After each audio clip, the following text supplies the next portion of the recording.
Assalamualaikum warahmatullahi wabarakatuh. Hai teman-teman, perkenalkan nama saya Tiffany Maulida Imaya. Saya dari jurusan Teknik Informatika, Prodi Sistem Informasi, kelas 2020T. Di video kali ini, saya akan menjelaskan tentang algoritma penjadwalan priority schedule atau biasa disebut dengan PS. Nah, video kali ini saya buat untuk memenuhi tugas dari Bapak Agus Rianto, STMKOM, selaku dosen pengampu mata kuliah Sistem Operasi. Sebelum kita membahas tentang algoritma priority schedule, alangkah baiknya kita mengetahui apa itu penjadwalan proses. Yuk, simak video selanjutnya. Penjadwalan proses. Penjadwalan merupakan kebijakan dan mekanisme pada sistem operasi yang berkaitan dengan urutan kerja. Dari mana urutan kerja tersebut? Ya, tentu saja dari perintah yang diberikan oleh user melalui perangkat-perangkat masukan. Lalu, apa saja sih tugas dari penjadwalan proses tersebut? Yang ke-1, proses apa dan proses mana yang harus berjalan. Yang kedua, kapan dan berapa lama proses itu akan berlangsung. Tentunya dari kedua tugas tersebut, sasaran utamanya untuk mencapai optimasi kinerja pada komputer berdasarkan kriteria tertentu sehingga kinerja komputer benar-benar optimal. Kemudian, kriteria dari penjadwalan proses. Di dalam pelaksanaannya, penjadwalan ini memiliki beberapa kriteria, di antaranya 1 yaitu adil atau fairness. Fairness yang dimaksud di sini adalah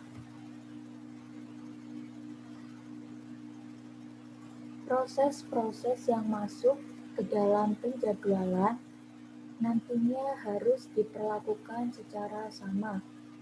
Tidak boleh ada proses yang tidak kebagian layanan dari prosesor ini. Atau biasanya ada proses yang menganggur atau disebut dengan starvation. Namun, waktu yang diberikan kepada proses-proses itu sesuai dengan yang dibutuhkan proses masing-masing. Yang kedua, ada efisiensi, di mana efisiensi yang dimaksud di sini adalah waktu proses yang dihitung dengan perbandingan atau rasio antara waktu processing dengan total waktu operasi dari sistem komputer, sehingga dapat diketahui seberapa efisien penjadwalan pada setiap proses yang sedang berlangsung. Yang ketiga ada turnaround time. Turnaround time adalah waktu yang dihabiskan saat proses masuk ke dalam sistem hingga proses itu diselesaikan. Ya, pada dasarnya yaitu waktu proses berada di sistem, di mana waktu yang dimaksud adalah penjumlahan dari waktu eksekusi ditambah waktu menunggu ketika proses itu akan dieksekusi. Yang keempat ada response time.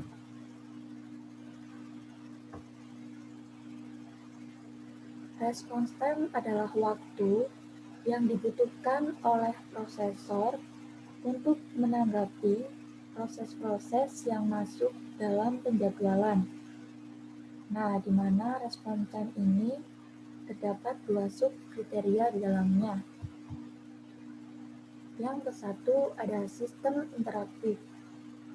Sistem interaktif yaitu waktu yang dihabiskan sejak perintah terakhir dimasukkan oleh user, misalnya oleh keyboard, hingga masukan pertama ditampilkan pada perangkat keluaran, seperti saat pengguna mengetikkan sesuatu dan ditaruh pada Word, nantinya akan tampil di layar pengguna itu tampilan yang telah diketikkan.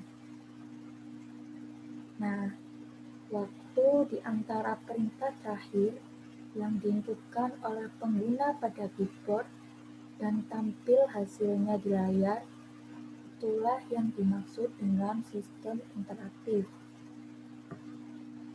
Selanjutnya yang kedua, sistem waktu nyata atau real time. Real time tidak hanya mengutamakan ketepatan pelaksanaan instruksi, namun juga mengutamakan interval dari waktu tugas yang dilakukan. Dengan kata lain, sistem real time ini adalah sistem yang menggunakan decline. Jadi bisa dikatakan seperti tugas mahasiswa, ada decline-nya.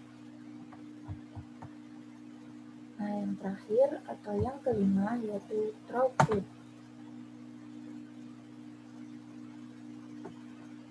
Throughput yaitu jumlah proses yang dapat diselesaikan dalam satu periode waktu tertentu. Nah, itu tadi merupakan kriteria dari penjadwalan proses.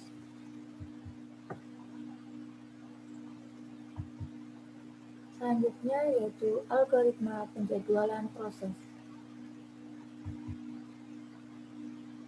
Ada 7 algoritma penjadwalan proses, di mana nantinya saya akan menjelaskan bagian priority schedule.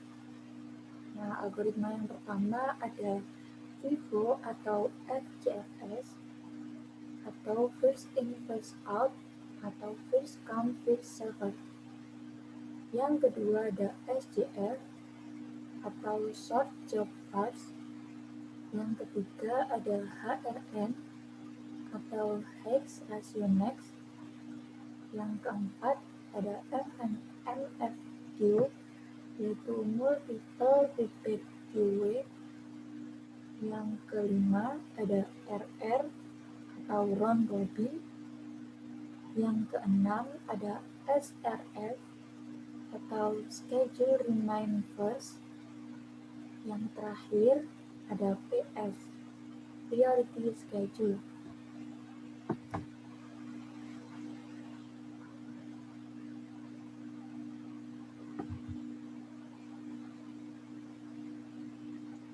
Nah, selanjutnya saya akan membahas tentang priority schedule atau PS. Nah, pada priority schedule ini kalian tentu saja sudah menebak dari satu kata yaitu priority, atau artinya yaitu prioritas.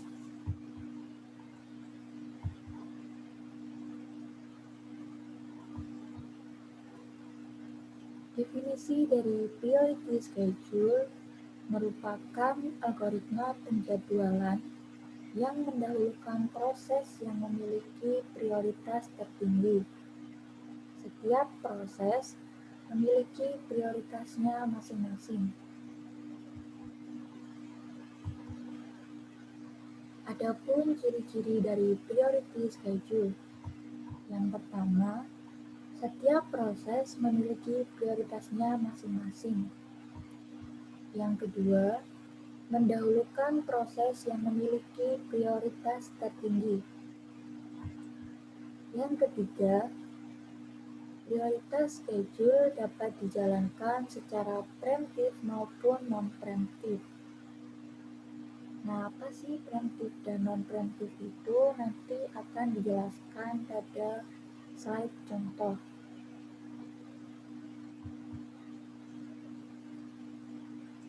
Ada priority schedule juga ditentukan dengan beberapa karakteristik. Ditentukan melalui satu, yaitu time limit atau waktu untuk eksekusi atau digunakan eksekusinya itu. Yang kedua ada access file.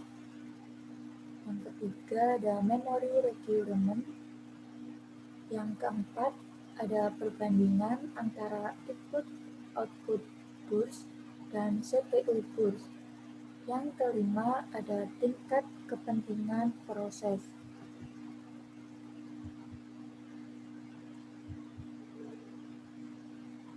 Kemudian pada prioritas penjadwalan ini ada dua.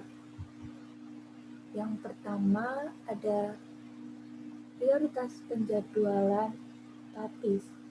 Pada prioritas statis ini, penentuan prioritas proses menggunakan sistem dengan perilaku aplikasi yang teratur dan telah diketahui.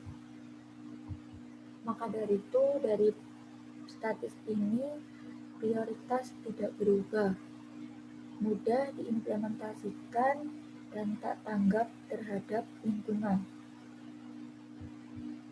Yang kedua ada prioritas dinamis, di mana algoritma dituntun oleh keputusan untuk memenuhi kebijaksanaan tertentu yang menjadi tujuan. Maka dari prioritas dinamis ini lebih kompleks dan menanggapi perubahan lingkungan sistem.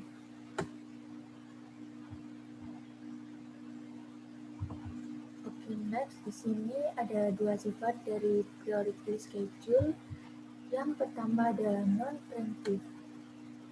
Pada non-preemptive ini, proses yang baru datang tidak dapat mengganggu proses yang sedang berjalan, tetapi hanya diletakkan di depan queue.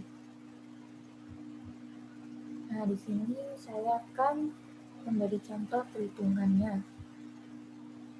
Di sini terdapat tabel proses 1 hingga proses 4. Saya akan menggunakan pointer. Nah, di sini terdapat burst time, priority, dan arrival time. Pada P1, burst time-nya itu 8, priority-nya 2, dan arrival time-nya 0. Pada P2, burst time-nya 5, priority-nya 1, arrival time-nya 3. Pada proses 3, burst time-nya 2, priority-nya 2, arrival time-nya 5. Pada proses 4, burst time-nya 6, priority-nya 1, dan arrival time-nya 6. Pada non-preemptive ini, meskipun prioritasnya ada yang sama, pada prioritas 1 sama dengan prioritas 3, yaitu prioritasnya 2. Tetapi pada non-preemptive ini seperti menggunakan metode FCFS. Jadi siapa yang ngantri dulu, dia akan diproses terlebih dahulu. Oke ya, next. Nah, di sini ada penyelesaian Gantt chart.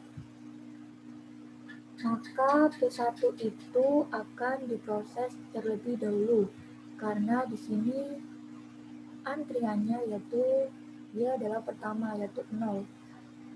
Di sini P1 ini yang warna kuning telah dieksekusi dengan burst time-nya 8, priority-nya 2. Lalu di sini masuk ada prioritas 2 dengan arrival time-nya 3, burst time-nya 5. Ini 5 ya. Dan priority-nya 1. Lalu P2 dieksekusi. Dan di sini kenapa P1 ini burst time-nya 5? Karena tadi itu kan berjalan sampai 3. awalnya burstinnya P1 itu 8. Lalu di sini sisa 5 dan prioritasnya 2. Nah, selanjutnya proses 3 masuk, yaitu dengan waktu 35, dan di sini burstinnya 2, prioritinya 2. Di sini P2 masuk dengan burstinnya 3, sisa 3 ya, prioritinya 1. Lalu di sini masuk P4 dengan arrival time-nya 6. Sini P4 burstinnya 6 dan prioritinya 1. Nah, di sini ada 4 kotak. Mana yang akan dieksekusi terlebih dahulu? Yaitu yang tadi antri dulu, maka dieksekusi terlebih dahulu. Yaitu di sini P2. P2 tetap berjalan dieksekusi. 6 ditambah 2, 8. Maka P2 ini selesai di waktu 8. Di waktu 8 ini sisa dengan P4 dengan burstin 6, priority 1, dan proses 3 dengan burstin 2, priority 2, dan P1 dengan burstin 5, prioritinya 2. Nah, di sini P4 akan dieksekusi terlebih dahulu karena dia prioritinya lebih tinggi. Maka di sini P4 selesai di waktu 14. Di waktu 14 ini ada P3 dan P1 yang mempunyai prioritas sama yaitu 2. Tetapi P1 akan diproses terlebih dahulu karena tadi yang mengantri duluan. Nah, RCTS ya yang nanti dulu akan dieksekusi atau diproses dulu. Di sini 14, di sini burstinnya P1 5, lalu di sini P1 selesai di waktu 19. Di waktu 19 ini hanya sisa P3 dengan burstin 2, lalu P3 ini yang ungu, diagram ungu ini, selesai di waktu 21. Nah, itu proses penyelesaian Gantt chart-nya dari tabel ini. Lalu selanjutnya, untuk mencari waktu tunggu rata-rata, tadi kan P1 selesai di waktu 14 dan waktu awalnya itu 3. Jadi 14. Jadi di sini 14 dikurangi 3 sama dengan 11. Dan di P2 dia terus berjalan dieksekusi sampai habis. Di sini tidak ada yang mengganggu. Jadi proses 2 sama dengan 0. Di P3 tadi selesai di ini ya, awalnya 19.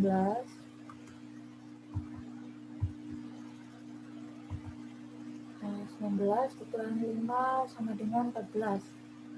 Di P4 yaitu 8 dikurangi 6 sama dengan 2. Untuk hasil AWT-nya, semua ini hasilnya dijumlah, lalu dibagi jumlah prosesnya, yaitu ada 4. Jadi 11 ditambah 0 ditambah 14 ditambah 2 dibagi 4. Hasilnya 6,75 milisekon. Itu dari cara non-preemptive. Selanjutnya ada cara preemptive.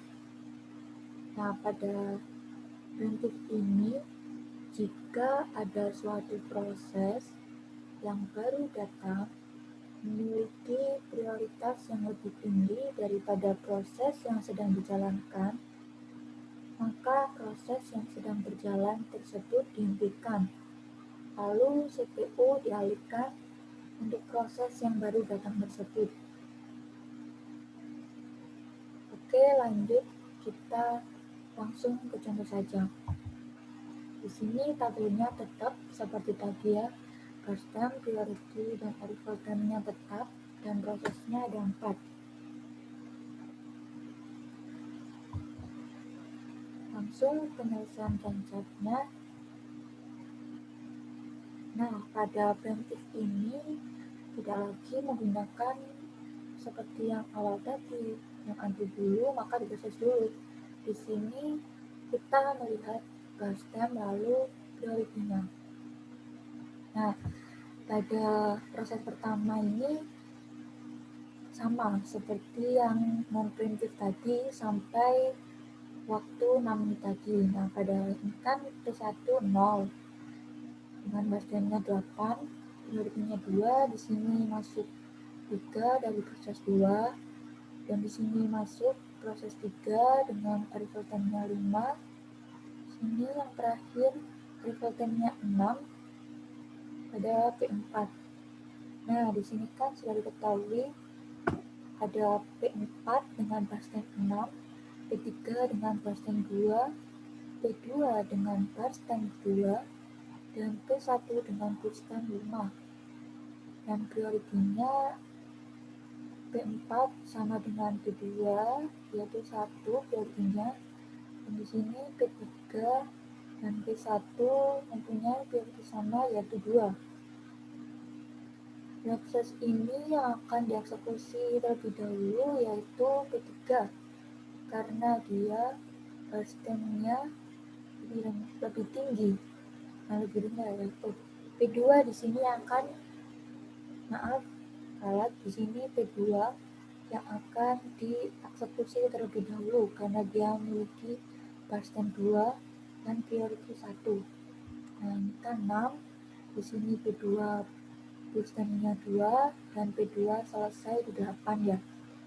Lalu di sini sisa P4 dengan burst-time 6, priority 1, P3 dengan burst-time 2, priority 2, dan P1 burst-time-nya 5 dengan priority 2. Maka mana yang akan dieksekusi terlebih dahulu?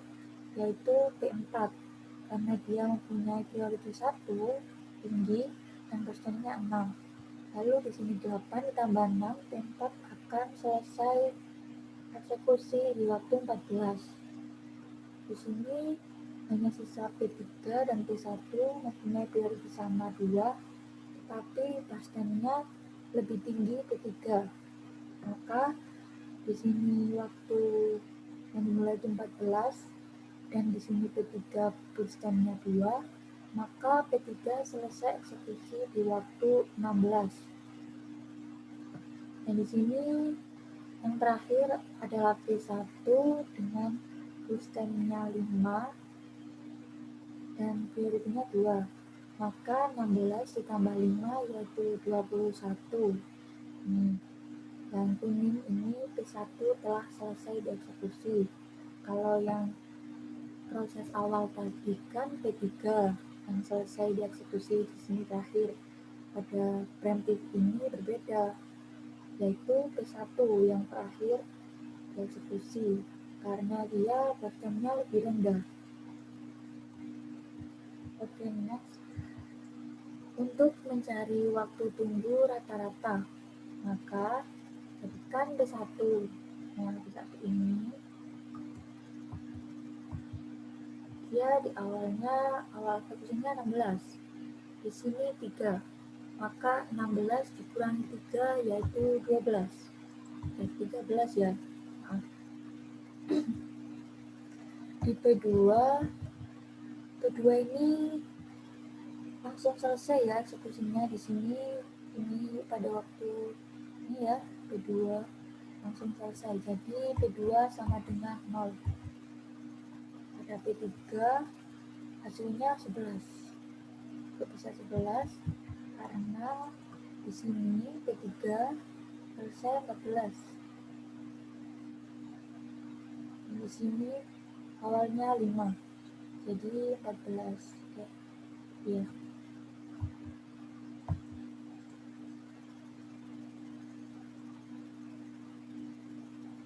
Dan P4 yaitu 8 dikurangi 6 sama dengan 2, sama seperti tadi. Untuk hasil AWT-nya yaitu 13 ditambah 0 ditambah 11 ditambah 2 dibagi 4, hasilnya 6 milisecond. Nah, ini lebih kompleks ya, menggunakan proses primitif daripada non primitif tadi kan masih 6,75 milisecond. Jadi lebih kompleks menggunakan yang primitif daripada non primitif tadi.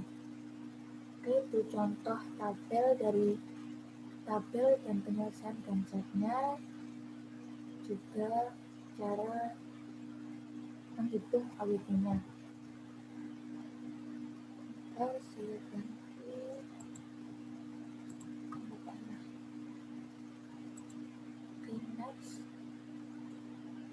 Implementasi priority schedule. Yang pertama, saya berikan contoh pada notifikasi via WhatsApp ya. Dimana pada notifikasi ini prosesor akan memproses notifikasi ini diprioritaskan. Jadi nanti notifikasi masuk itu nanti urut ya, maka yang prioritas tertinggi itu akan diproses terlebih dahulu. Di notifikasi ini prosesor akan memprioritaskan. Nah, yang kedua, implementasi priority schedule pada kehidupan sehari-hari, seperti antrian di rumah sakit. Biasanya itu antrian di rumah sakit memakai nomor antrian atau biasa seperti SDFS ya, yang urut sesuai nomor antrian atau waktu orang tersebut itu datang, dan bisa juga biasanya ada yang lansia itu diprioritaskan, jadi yang lansia itu diproses terlebih dahulu.